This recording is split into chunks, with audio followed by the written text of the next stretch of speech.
자, 우리 함께 말씀 봅시다. 오늘 말씀은 신약성경 요한복음 4장 3절에서 6절 말씀입니다. 신약성경 요한복음 4장 3절에서 6절 말씀. 우리 성경책 있는 친구들은 성경 찾으시고 우리 함께 3절부터 6절까지 한 목소리로 함께 읽습니다. 시작. 유대를 떠나사 다시 갈릴리로 가실새 사마리아를 통과하여야 하겠는지라. 사마리아에 있는 수가라 하는 동네에 이르시니 야곱이 그 아들 요셉에게 준 땅이 가깝고 또 거기 또 야곱의 우물이 있더라. 예수께서 길을 가시다가 피곤하여 우물 곁에 그대로 앉으시니 때가 6시쯤 되었더라. 아멘. 또 한 주간 여러분들 잘 보내셨는 줄 믿습니다. 우리가 정말로 우리는 우리 힘으로 살아가는 것 같지만 하나님의 은혜 없이는 살아갈 수 없다는 것을 매 순간 경험하는 것 같습니다.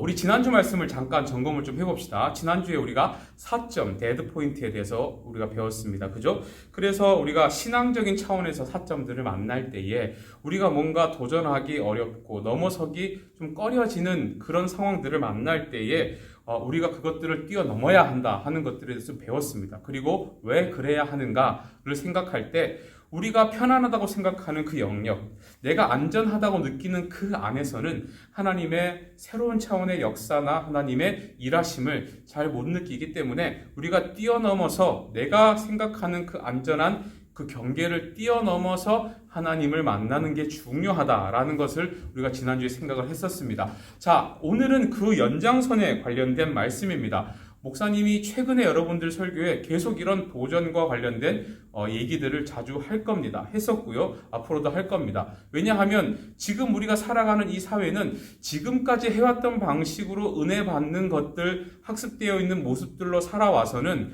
사실상 은혜 받기가 쉽지 않기 때문에 그렇습니다. 지금까지는 하던 방식이 이제는 좀 잘 안 통하는 세대가 됐기 때문에 그래요. 그래서 우리가 새로운 차원, 새로운 영역에 있는 은혜를 발굴하고 내 것으로 만들 필요가 있습니다. 그래서 목사님이 계속 여러분들에게 도전하고 또 함께 가자고 하고 또 때로는 이것이 좀 힘든 일이 될 수 있지만 여러분들을 이렇게 등 떠미는 형식의 그런 메시지들을 자주 전할 생각입니다.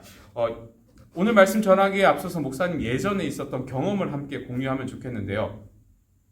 예전에 목사님이 미국에서 공부할 때 다문화 사역에 관련된 리서치를 한번 한 적이 있습니다. 여기서 다문화 사역이란 건 뭐냐 하면요. 미국은 참 다양한 민족이, 다양한 인종들이 섞여서 살아가는 그런 사회잖아요. 그래서 교회도 보면 흑인들만 모이는 그런 교회가 또 따로 있고요. 백인들만 모이는 교회가 또 따로 있습니다. 그리고 또 라틴 계열, 멕시코나 이런 콜롬비아나 이런 중남미 계열에 있는 사람들이 따로 모이는 그런 스페니시 교회가 따로 있고요. 당연히 목사님이 다녔던 한인교회 같이 그런 동양 사람들만 모여서 예배드리는 그런 교회가 다 따로 있습니다. 그래서 이런 교회들을 어떻게 하면 우리가 이해하고 효율적인 사역들, 효과적인 사역들을 할 수 있을까를 연구하는 그런 과목이 있었습니다. 그래서 그때 숙제가 뭐가 있었냐면요. 각각의 그런 민족, 인종들이 모이는 그런 교회들을 방문하고 그 사람들이 드리는 예배들을 참관하고 또 거기에 계신 목사님들을 만나서 교회가 어떤 사역들을 진행하는지를 이렇게 물어보고 인터뷰하고 정리하고 또 이렇게 통계로 만들고 하는 그런 숙제가 목사님이 있었어요. 그걸 해본 적이 있는데요. 한인교회 쪽이야 목사님이 당연히 한국 교회를 다니니까 목사님이 할 수 있었어요. 굉장히 쉽게 조사를 했습니다. 그리고 백인 교회도요. 목사님이 한인교회로 옮기기 전에 한 2년 정도를 백인들이 많이 다니는 교회를, 큰 교회였는데 한 1년 반 정도를 다닌 적이 있거든요. 그래서 거기 목사님 통해서 그 교회 사역의 전반적인 내용들도 듣고 인터뷰도 하고 그렇게 해서 쉽게 해결을 했습니다. 라틴 쪽 교회도 때마침 목사님하고 같이 청소년 사역을 공부하던 분 한 분이 그쪽에서 사역을 하시던 분이 계셔서 그분 통해서 그 교회 방문하고 사진도 찍고 얘기들도 듣고 또 거기서 하고 있는 여러 가지 사역들에 대한 얘기들을 들어서 잘 정리를 했어요. 그런데 한 가지 큰 문제가 생긴 거예요. 뭐냐 하면 아무리 알아보고 조사를 해도 흑인 교회, 흑인인들이 많이 모이는 그쪽 교회는 연이 없는 거예요. 뭔가 이렇게 연관이 돼 있어야 소개도 받고 할 텐데 전혀 그쪽으로는 아는 사람도 없고 누구 아는 사람 소개할 데도 없고 그런 거예요. 그래서 한참 고민을 하다가 결국은 이 숙제를 내주신 교수님을 목사님이 찾아갔습니다. 찾아가서 교수님 제가요 다른 것들은 다 했는데 이 흑인들 모이는 교회는 제가 아무리 찾아봐도 이렇게 방문할 만한 이런 거리가 없습니다. 아는 사람도 없고요. 아는 교회도 없고요. 어떻게 하면 좋을까요? 그랬더니 이 교수님이 한 교회를 소개를 시켜주시는 거예요. 그 교회에 계신 이 목사님 연락처를 주시면서 이메일 연락을 이렇게 하면서 약속을 잡고 한번 해봐라 하고 연락처를 하나 주시더라고요. 그래서 그렇게 가게 됐어요. 근데 가기 전에 이제 어디에 있는지 이렇게 구글 맵에다가 조사를 좀 해봐야 되잖아요. 이렇게 찾아보는데 그 교회가 있는 곳이 어디냐면 알고 보니까 이게 달라스 다운타운에 있는 할렘가에 있는 교회였어요. 여러분 할렘가 어떤 데인지 알죠? 할렘가. 영화에 보면 일종의 그 빈민촌 같은 곳인데 도시 외곽에 어렵게 사는 사람들이 주로 흑인들이죠. 그런 사람들이 모여서 사는 동네를 주로 할렘가라고 부릅니다. 당연히 사람들은 거기에 가기를 꺼려 합니다. 한 저녁 7시, 8시 이후에는 그 동네로 차로도 지나가지 말라고 운전해서 가지도 말라고 하는 정도로 아주 조금 살벌하고 무섭고 약간 그런 동네예요. 그런데 그런 동네에 있는 교회를 목사님이 소개를 받은 거예요. 당연히 목사님 무서웠죠. 고민도 되는 거예요. 걱정도 되고. 거기를 어떻게 가지? 가도 되나? 내가 그렇게 사람들 무서운데 갈 수 있을까? 이런 걱정들을 굉장히 많이 했습니다. 그런데 그냥 용기를 가지고 숙제니까 그래 그 목사님만 만나고 오면 되는 건데 뭐 어려움 있겠어 하는 마음으로 갔어요. 한참 고민을 하다가 약속을 잡고 주일날 아침 9시에 운전을 해서 교회 근처까지 갔습니다. 정말로 그 동네를 지나가는데요. 아침 9시쯤 됐는데 이 영화에서만 볼 법한 장면들이 막 곳곳에 있는 거예요. 흑인 5명, 3명 이렇게 모여가지고 자기들끼리 막 담배 피우고 자기들끼리 막 얘기하고 떠들면서 막 흑인 특유의 막 그런 제스처들이 있잖아요. 막 그런 걸 하면서 옷은 러닝셔츠 하나 입고 밑에 그 엉덩이 다 보이는 그런 막 힙합 바지 이렇게 입고 자기들끼리 막 그렇게 떠들고 노는 장면들이 건들건들 하면서 막 그렇게 있는 거예요. 그런데다가 그 동네 한가운데를 웬 보지도 못한 한국 이 동양 사람이 운전을 해서 지나가니까 전부 다 쳐다보는 막 그런 분위기였어요. 최대한 눈을 마주치지 않고 천천히 운전을 해서 어떻게든 그 교회 근처까지 도착을 했어요. 근데 교회 건물은 생각보다 깨끗하고 좋더라고요. 그래서 교회 최대한 가까이에 주차를 하고 이제 내리려고 하는데 웬 그 덩치 큰 흑인 아저씨 한 명이 목사님한테 다가오더니 말을 시키는 거예요. 그럼 뭐라고 얘기하냐면 야 너 잔돈 있냐? 이렇게 물어봐요. 잔돈 있냐는 말이 뭐냐면 결국은 너 돈 좀 있으면 달라는 소리예요. 그래서 목사님이 대답도 않고서는 주머니에 있는 딱 손을 딱 넣어보니까 한 2, 3불 정도 있더라고요. 우리나라 돈으로 치면 2, 3천 원 정도 되는 거예요. 있는 돈 다 꺼내가지고 이렇게 주고 바로 빠르게 교회로 들어갔습니다. 교회에 도착하기도 전에 목사님은 굉장히 무서운 상황을 지금 만난 거예요. 그런데 교회 도착을 해서 들어가는데 너무 일찍 도착한 거예요. 그래서 멀뚱히 로비에 서 있는데 뭐 다들 힐끔힐끔 쳐다보고 무슨 보지도 못한 이 동양 사람이 왜 우리 교회에 와가지고 저기 서 있나 싶고 그랬을 거 아니에요. 그죠? 그래서 뭐 누가 찾아와서 선뜻 왜 오셨냐고 물어보는 사람도 없고 아무튼 그랬습니다. 그래서 어쩔 수 없이 뭐 가 있을 데가 없으니까요. 예배실 안에 들어갔어요. 들어가가지고 이제 앉아가지고 예배를 드리는데 그때부터는 목사님이 이전에는 경험해보지 못했던 신세계를 경험하기 시작했습니다. 무슨 말인가 하면요. 여러분 보통 우리가 예배를 드린다고 하면 떠오르는 이미지들이 있잖아요. 우리가 본당에 앉아있고 또 성가대가 처음에 노래를 쫙 하면서 예배가 시작이 되고 아주 경건한 분위기에서 뭐 가운 입은 목사님이 나와서 막 말씀을 전하고 그리고 대표기도 하시는 분들도 기도하면 다 고개를 숙이고 이렇게 조용히 기도하고 이런 분위기를 우리는 예배 분위기라고 생각을 해요. 그런데 여기는 정말로 목사님이 태어나서 이전에도 경험해보지 못했고 앞으로도 아마 경험하지 못하는 분위기가 아닐까 하는 정도로 완전히 다른 분위기예요. 뭐냐 하면요. 찬양이 시작을 하는데 그때 찬양을 시작하면 그때 거의 모든 사람이 일어나서 춤을 추다시피 찬양을 해요.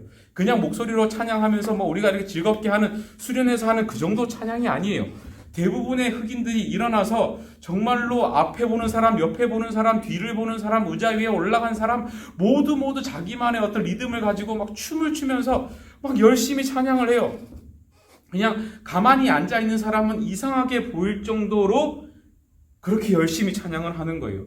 무슨 노래인지도 모르고 영어로 부르니까 무슨 뜻인지도 모르겠고, 특별히 흑인들은 이 영어 발음에 특유의 흘려서 말하는 그런 말투가 있습니다.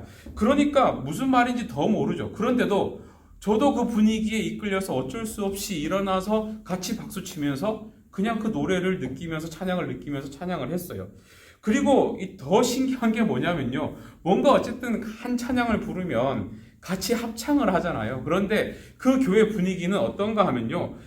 이게 노래를 같이 부르고 있는 게 아니에요. 서로 여기서 애드립, 저기서 애드립, 내 뒤에 있는 사람 하는 게 다 달라요. 그런데 이상하게 뭔가 어울려요. 서로 애드립을 하고 막 이상한 중간에 추임새를 넣고 막 이렇게 찬양을 하는데도 그게 듣기 싫지가 않아요. 너무 듣기 좋은 거예요. 그리고 보통 여러분들 우리가 예배 시간에 찬양으로 예배를 시작하면 우리 금요기도회 같은 때 있잖아요. 찬양으로 예배를 시작하면 보통 몇 분 정도 찬양을 하나요? 우리 교회는 보통 15분에서 20분 정도를 합니다. 그런데 그 정도가 아니에요. 여기는 몇 분을 하냐면요. 1시간에서 1시간 반 정도를 찬양만 하는 거예요. 시작을 하는데 막 사람들이 춤을 추고 의자에 올라가고 또 이상한 추임새도 넣어가면서 막 뜨겁게 찬양을 하는데 그게 1시간에서 1시간 반이에요. 완전히 새로운 세계죠. 설교도 얼마나 신세계냐면요. 목사님이 말보다 성도들이 아멘이 훨씬 더 많습니다. 목사님이 몇 마디 하고 한 문장 끝나면 여기저기서 아멘, 아멘, 아멘, 동의합니다, 맞습니다, 할렐루야, 막 성도들이 난리가 나요. 그리고 목사님이 조용해지면 또 몇 마디를 하세요. 또 한 문장이 끝나면 또 여기서 아멘, 아멘, 아멘, 맞습니다, 막 난리가 나요. 그러다가 갑자기 누가 시작했는지도 모르겠는데 누가 찬양을 시작하면서 반주가 나오고 막 찬양을 또 불러요.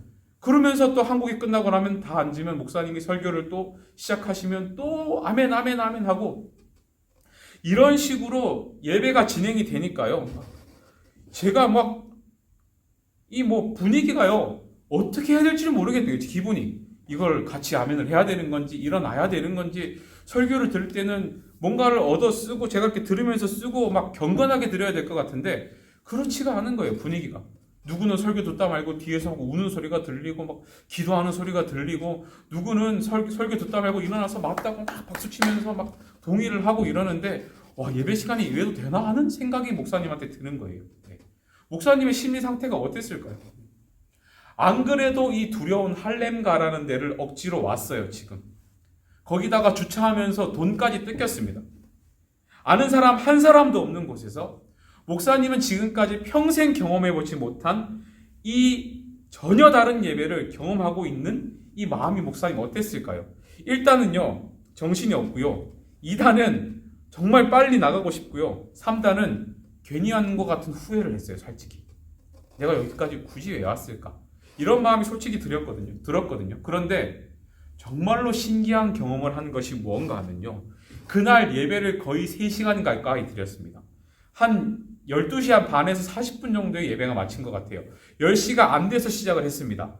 그런데 거의 3시간 가까이 예배를 드렸는데 그 예배가 끝나고 예배당 문을 나오는데 그 안에서 함께 예배를 드렸던 흑인들이 그때부터 목사님에게 악수를 청하는 거예요. Hey bro! 브로라고 부르면서 하이파이브 하고 악수하고 막 같이 예배 드린 것에 대한 어떤 그런 동질감을 느끼면서요. 저한테 안아주고 막 그래요. 예. 저는 사실 그 현장이 너무 생뚱맞았고 두려웠고 뭔가 맞지 않는 것 때문에 이질감을 느꼈는데요.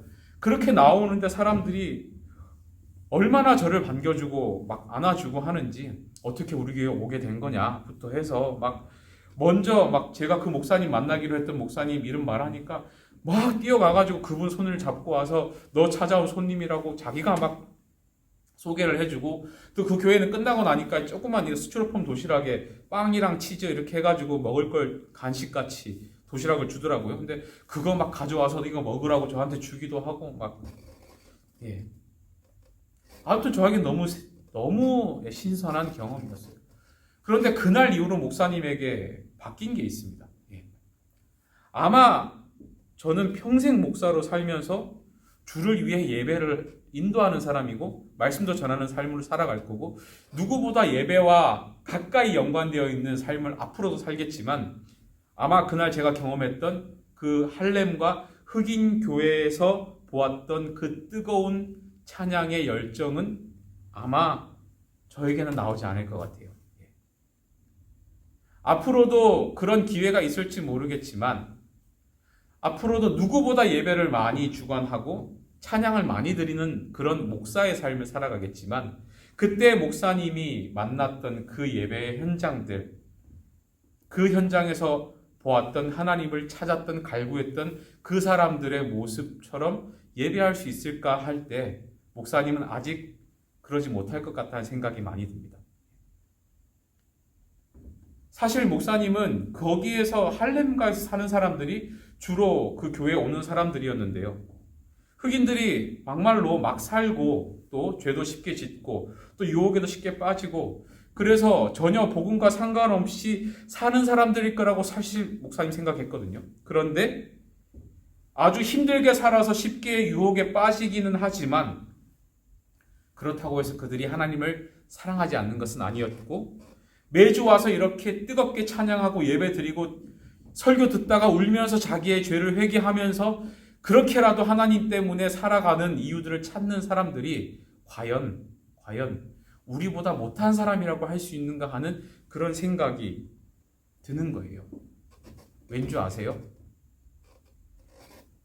우리가 그들보다 나은 게 뭐가 있을까요? 우리는 문제가 너무 많은데도 주님을 찾지 않죠. 우리는 문제가 너무 없는 것처럼 살면서 너무 당연하게 예배드리고 나의 문제를 가지고 주님 앞에 씨름하고 주님 찾고 어떻게든 해결받으려고 애를 써가면서 예배 가운데 하나님을 부르짖어가면서 그렇게 예배드리지 않죠. 그냥 의무적으로 예배드리고 아무런 문제 없는 인생인 것처럼 그냥 그렇게 의로운 척 앉아서 예배를 드리는 경우가 너무 많죠. 하나님이 뭘 더 귀하게 보실까요? 아무 문제 없는 인생인 것처럼 와서 앉아서 평범하게 예배드리고 그냥 돌아가 버리는 그 인생을 귀하게 보실까요? 비록 죄 가운데 놓여서 쉽게 범죄에 빠지는 인생이지만 그래도 그 자리에 와서만큼은 하나님을 뜨겁게 찾고 부르고 자기의 죄를 울면서 회개하고 돌아갔던 사람, 비록 다시 현장에 돌아가면 또 죄를 지을지언정 다시 주님 앞에 섰을 때는 내가 정말 주님 부끄럽게 살았다고 고백하는 그 인생을 하나님께서 귀하게 보실까요? 목사님은 그거에 대한 도전을 많이 받았습니다. 그때 그 경험이 두려웠지만 돌아서서 그 모든 자료들을 정리하고 리서치하고 다시 한번 요약하는 과정 속에서 목사님 속으로 많이 울었습니다. 내가 그들보다 나은 게 무엇인가? 나는 범죄 현장에서 살지 않는다고 해서 내가 이들보다 더 나은 것이 있는가? 이런 생각들을 굉장히 많이 했다는 거예요. 오늘 말씀의 주님의 행동이 오늘 목사님이 경험했던 이 이야기와 굉장히 비슷합니다. 오늘 우리가 함께 읽었던 이 말씀은 그냥 읽으면 특별할 것이 없는 그런 내용이에요. 주님께서 유대를 떠나서 갈릴리로 가시려고 하는데 그냥 갈릴리로 가시기 전에 사마리아를 통과해서 갔다라고 기록이 되어 있는 그런 내용입니다. 별로 특별할 것이 없어 보이는 내용이죠. 그런데 예수님의 이러한 선택은 그 당시 유대인들이 보면 굉장히 경악스럽고 의문스러워 할 수밖에 없는 선택이었다는 거예요. 무슨 말인가 하면요. 그 당시 유대인들은 이 사마리아 사람들을 굉장히 경멸했던 그런 사람들이었다는 겁니다. 왜 경멸했을까요? 그 이유를 알기 위해서는 우리가 이스라엘의 역사를 좀 알아야 하는데요. 예전에 이스라엘 역사 가운데 이 이스라엘이 북이스라엘과 남유다로 나라가 나누어졌던 시절에 이 북이스라엘이 아수르라는 나라에 의해서 멸망을 당하고 통치를 받게 돼요. 그런데 이 아수르라는 나라가 식민 정책의 하나로 뭘 사용하냐면 바로 이주 정책이라는 걸 씁니다. 이주 정책이 뭐예요? 아수르 사람들을 이 자기들이 식민지화 시켰던 이 북이스라엘 땅에 들어와서 살도록 이사해서 살아라 하는 그런 정책을 썼다는 겁니다. 왜 그런 정책을 썼냐 하면요. 그렇게 살다 보면 서로 결혼을 하게 되고 유대인들이 이방인들과 같이 살면서 결혼하게 되면 그러면 가족들은 서로 헤어지기가 어렵잖아요. 그러니까 이런 혼인 정책을 쓰고 혼혈 정책을 써서 가족이 되어서 잘 안 헤어지게 하려고 하는 그런 방식으로 이 이주 정책을 쓴 거예요. 그렇게 하면 자연스럽게 이 이스라엘 민족들이 아수르에 흡수가 되기 때문에 그러한 방식을 썼다는 거예요. 그리고 바로 그 혼혈 정책을 썼던 지역이 어딘가 하면 이 바로 사마리아 지역이라는 곳이에요.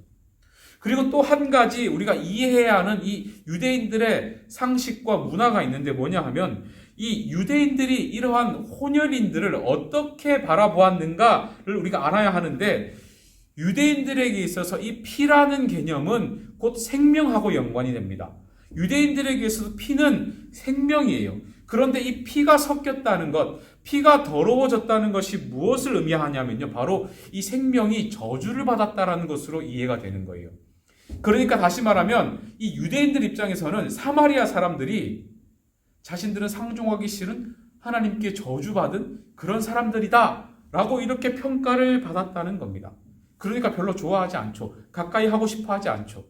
그래서 이 유대인들이 갈릴리 지방으로 갈 때 사마리아를 통과하면 직선으로 가면 금방 갈 수 있는데 대부분의 유대인들은 이 사마리아를 통과하지 않고 이렇게 옆으로 삥 돌아서 가는 길을 선택을 했다는 거예요. 왜? 사마리아 사람들 만나기 싫어서 그랬다는 겁니다. 이 모든 유대인들은 사마리아 사람들을 경계하고 더럽다고 생각하고 같이 하지 않는 그런 태도들을 가지고 있었다는 거예요. 그런데 그러한 상식과 문화가 통하고 있는 이 시대에 유대인이신 예수님께서 갈릴리 땅을 가려고 하시는데 이 사마리아를 통과해서 간다고 하는 것이 이 제자들이나 주변 사람들이 볼 때는 상식적이지 않은 결정이었다는 겁니다. 실제로 예루살렘을 떠나 갈릴리로 갈 때에 많은 사람들이 그곳을 피해서 갔었는데 예수님은 사마리아를 통과해서 가겠다고 하니까 왜 그런 선택을 했는지 다 의문스러워하는 그런 상황이었다는 거죠. 그러다 4절 말씀을 보시면요. 어떤 표현이 있냐면 4절 우리가 함께 읽읍시다. 4장 4절 말씀에 보시면 이렇게 기록합니다. 시작. 사마리아를 통과하여야 하겠는지라 라고 되어 있는데요. 이 부분을 우리가 영어 성경으로 읽어보면 뭐라고 되어 있냐면 Now he had to go through Samaria. had to go through 라고 되어 있어요. 여기서 여러분들 영어 배워보신 분들은 아시겠지만 have to가 어떤 의미를 가지고 있습니까? have to는 이거는 반드시 해야 한다 라는 것을 표현할 때 have to라는 표현을 우리가 씁니다. 무슨 말입니까? 이 결정은 사마리아를 통과해서 내가 갈릴리를 가겠다라고 했던 이 결정은 예수님의 의지로 결정하신 부분이었다는 겁니다. 예수님께서 본인의 의지로 have to go, 나는 가야 한다. 나는 지금 사마리아를 통과해서 갈릴리를 갈 것이다 라는 예수님의 의지로 이러한 경로가 결정이 됐다는 거예요. 자, 여러분 이게 쉬운 결정이었을까요? 아니면 어려운 결정이었을까요? 남들이 모두 싫어하고 남들이 선택하지 않고 남들이 모두 경계하는 이 선을 넘는다는 것은 매우 어려운 결정이었을 겁니다. 목적이 선하고 분명하다면 때로는 그 방식이 두렵고 모든 상황이 어렵고 내가 선택하기 힘든 여러 가지 어려움들이 있다고 할지라도 도전하고 선을 넘어가는 그 태도를 지금 우리 예수님께서 보여주시는 것입니다. 이것이 예수님이 우리의 삶에 이 땅을 살아가는 하나님의 백성의 삶에 역사하시는 방식이더라는 겁니다. 예수님께서 선을 넘으신 겁니다. 모든 사람들이 정해놓은 그 경계선, 이것은 우리가 넘어가지 말자라고 했던 그 선을 예수님께서 의지를 가지시고 직접 넘어가셨다는 거예요. 사실 우리가 읽는 이 성경에 바로 이와 같이 선을 넘어오신 하나님의 사랑 이야기가 너무 많습니다. 우리가 읽는 이 성경은요, 선을 넘어오셔서 우리를 구원하신 러브 스토리가 기록되어 있는 말씀이에요. 높고 높은 보좌에 앉아 계셔야 하는 그 주님이 그 선을 넘어서 낮고 낮은 우리에게 오신 것이 구원 역사의 시작입니다. 선을 넘으셨다는 거예요. 영원의 세계에 존재하시던 분이 시간과 물질과 공간의 제약이 있는 우리가 사는 세상으로 오신 것 자체가 선을 넘어 오신 겁니다. 어떻게 보면 예수님에게는 또 다른 도전이었다는 거예요. 율법에 죄인들하고는 가까이 하지 말라, 식사도 하지 말라고, 그러면 그것이 부정한 행동이라고 선을 딱 정해 놓았는데 우리 예수님은 그 선을 넘어서서 죄인들을 찾아가셨어요. 불쌍한 사람들에게 먼저 가셨어요. 그들에게 식사를 베푸시고 말씀으로 힘을 주시는 것이 우리 예수님의 사역이었습니다.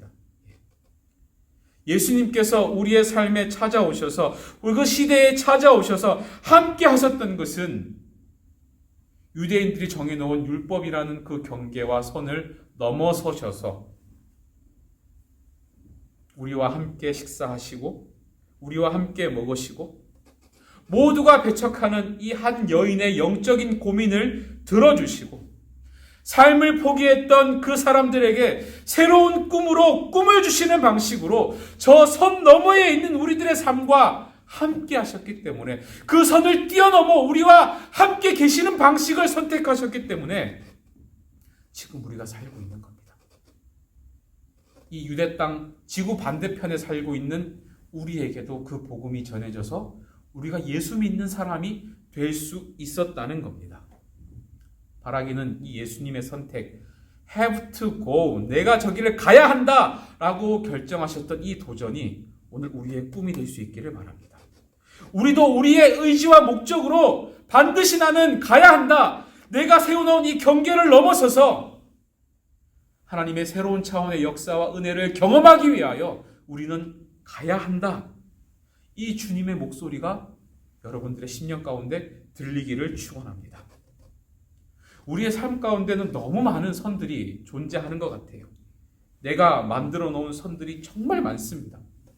그리고 그 선 안에서 우리는 스스로 평안함을 느끼고 안정감을 느끼고 그 선을 벗어나고 싶어 하지 않고 그 안에서 어떻게든 잘 살고 싶은 욕망과 욕구가 우리 안에는 분명히 있습니다. 그런데 지난주에도 목사님이 분명히 말씀드렸지만 하나님의 역사는 내가 안전하다고 느끼는 그 상황에서는 잘 일어나지 않습니다. 그 선을 넘어서야 새로운 차원의 하나님의 역사를 우리가 볼 수 있다는 겁니다. 이제 더 이상 예전의 방식으로는 우리가 은혜 받기가 참 힘듭니다. 예배에 군중으로 있었을 때 그냥 함께 있기만 하고 손들고 찬양하기만 하면 은혜 받을 수 있었던 그런 방식으로는 이제는 우리가 은혜를 경험하기가 너무 어려워졌어요. 못 모이잖아요. 아무리 전도가 어려워졌다고 해도 옛날에는 그냥 전도지 들고 나가면 그래도 가끔 몇 명은 전도지 가지고 대화 나눌 수 있는 기회가 있었지만 이제는 그조차도 힘들어요. 그렇게 하면 안 되는 세상이 됐잖아요. 아무리 친구들이 교회에 관심 없다고 해도 전도 축제 한다고 하면, 교회에서 선물 준다고 하면 그래도 몇 명의 친구들은 우리가 데리고 올 수 있었습니다. 그런데 이제는 그런 방식의 초청 행사가 자체가 불가능한 시대를 우리가 살아가고 있어요. 다시 말하면 예전의 방식으로는 우리가 하나님의 역사를 경험하기 어렵다는 거예요. 이제. 그런데 오늘 이 말씀을 통해서 이 예수님의 선택, have to go, 가야 한다 라고 말씀하셨던 이 태도를 통해 우리가 깨닫는 것이 무엇인가요? 모든 사람이 부정하다고 무시했던 그 지역 사람들, 그 지역 사람들 중에도 모든 사람들이 함께 하기조차 꺼려했던 그 혼혈인들이 사는 동네에조차서, 거기조차서도 심지어 여러 번 결혼한 것 때문에 사람들에게 무시받고 천대받아서 뜨거운 대낮에 물을 기르러 나올 수밖에 없었던 그 인정받지 못했던 그 한 여인, 모든 사람들의 경계선 밖에 있었던 그 초라한 한 사람의 인생이 예수님을 만나 은혜를 입고 구원을 받고 천국의 기쁨을 맛볼 수 있는 일이 일어난 지역이 어디라고요? 모든 사람이 관심 없이 생각했던, 천대했던, 경계했던, 가까이 하고 싶어 하지 않았던, 부정하다고 생각해서 멀리했던 그 지역의 초라한 한 우물가 옆에서 일어나게 되었다는 겁니다. 모든 사람들이 저주받고 부정하다고 생각했던 그 지역에서 하나님은 영원히 목마르지 않을 생명의 강이 예수님을 만나면 해결될 것이다라는, 그 갈증이 해결될 것이라는 복음을 전하게 되었다는 겁니다. 사마리아에 들어가지 않았다면 절대로 경험할 수 없었던 차원의 은혜였을 겁니다. 목사님이 할렘가에 가보지 않았다면 절대로 경험할 수 없었던 그런 차원의 역사, 그 일을 예수님께서 오늘 이 사마리아 땅에서 행하셨다는 겁니다. 바라기는 우리 오늘 올 한 해 2021년 이 한 해는 여러분들에게 그런 차원의 역사가 정말로 많이 일어날 수 있기를 바랍니다. 스스로의 한계를 깨면 좋겠습니다. 알을 깨고 밖으로 나왔으면 좋겠습니다. 스스로 정해놓은 그 선을 넘어설 수 있기를 바랍니다. 두려움의 선, 또 편안함의 선, 또 불편함의 선, 내가 친하다고 생각해 놓은 어떤 그 정도의 선, 적당하다고 생각하는 그 봉사와 헌신의 선, 그 모든 선들이 깨어지고 뛰어넘어지는 그런 은혜가 있기를 진심으로 축원합니다. 그리고 분명한 사실은 내가 정해놓은 그 울타리들을 내가 무너뜨리고 그 선을 깨고 뛰어넘는 순간 분명히 하나님께서는 내가 예상할 수 없는 새로운 차원의 역사를 내 삶 가운데 분명히 일으켜 주실 겁니다. 분명히 만나 주실 거예요. 그리고 하나님이 붙잡은 그 두 손은 결코 하나님이 먼저 놓는 법은 없을 겁니다. 우리 모든 계산의 청소년들과 또 이를 위하여 함께 수고하시는 우리 교사분들의 삶에 내가 정해놓은 안전한 펜스, 그 선을 다 허무시고 그 선을 뛰어넘어 정말로 새로운 차원의 하나님의 은혜와 역사를 내 삶 가운데 매일매일 경험하는 그런 놀라운 일들이 많이 일어나는 우리 모든 계산의 삶이 다 될 수 있기를 진심으로 축원합니다.